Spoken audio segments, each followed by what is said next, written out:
हिंदू पौराणिक कथाओं में दो ऐसे जबरदस्त नाग हैं जिनकी शक्ति का कोई मुकाबला नहीं। एक जिनके फन पर ये पूरा ब्रह्मांड टिका है, शेषनाग, और दूसरे जो खुद महादेव के गले का हार है, वासुकी। दोनों ही महान हैं, पर अक्सर ये सवाल उठता है कि इन दोनों में से ज्यादा शक्तिशाली आखिर है कौन।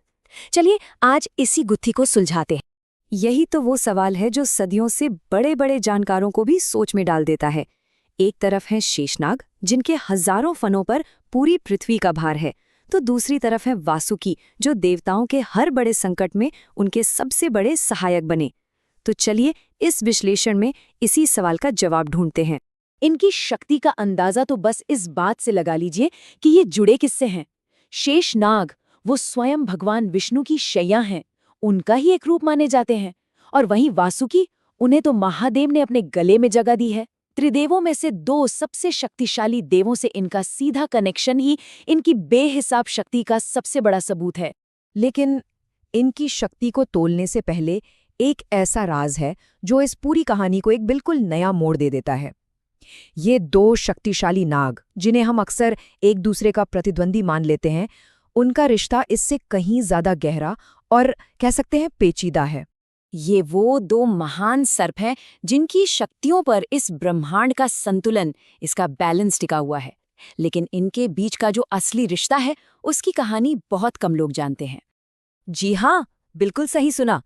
शेषनाग और वासुकी सगे भाई थे। दोनों ही महर्षि कश्यप और माता कद्रु की संतानें थे, और शेषनाग इन सभी नाग भाइयों में सबसे बड़े थे। अब ये एक जानकारी ही पूरी बहस का नजरिया बदल देती है ना?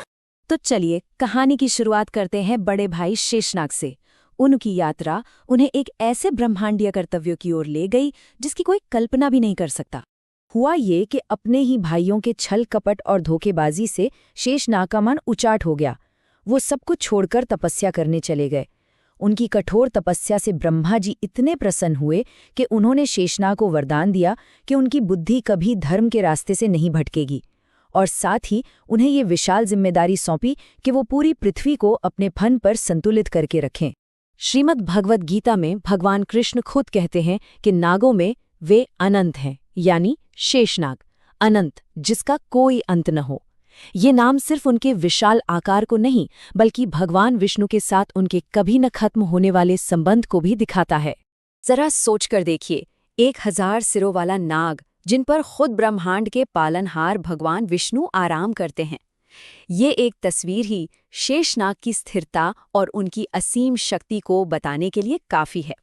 इसीलिए तो उन्हें धरणीधर भी कहा जाता है, यानी पृथ्वी को धारण करने वाला। अब बात करते हैं छोटे भाई वासुकी की। जहां शेषनाग की शक्ति स्थिरता में है, वहीं वासुकी की शक्ति पौराणिक कथाओं की बड़ी बड़ी घटनाओं में उनके एक्टिव रोल में नजर आती है।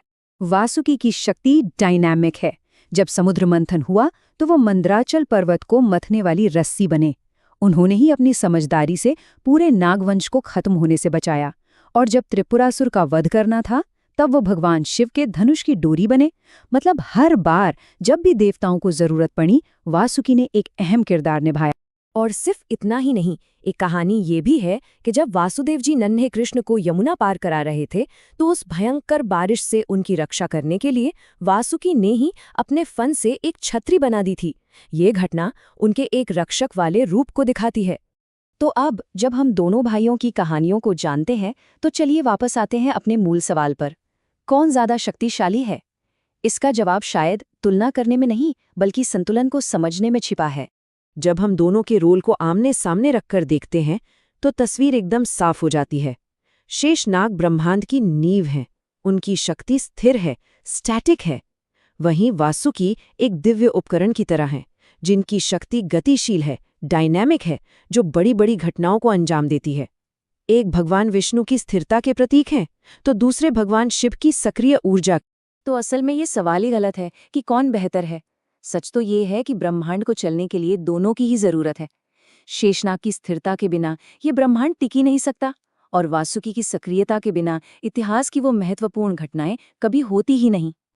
और यहीं पर यह पूरा विश्लेषण हमें एक बहुत गहरे सवाल पर लाकर छोड़ देता है। शक्ति का असली रूप क्या है?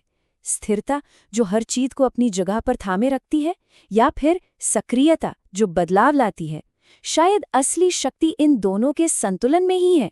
ये एक सोचने वाली बात है।